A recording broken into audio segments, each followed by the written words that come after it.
أعوذ بالله من الشيطان الرجيم. بسم الله الرحمن الرحيم.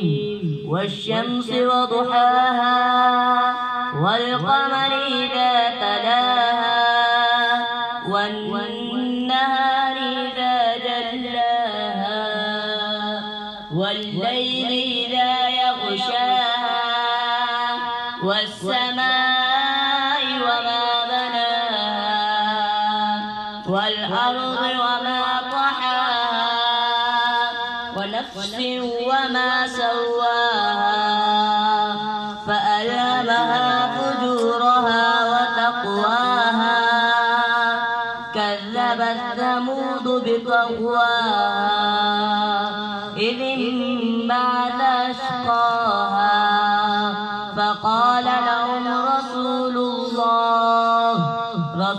الله ناقة الله وسقياها فكذبوه فعقروها فدمدم عليهم ربهم بذنبهم فسواها ولا يخاف عقباها.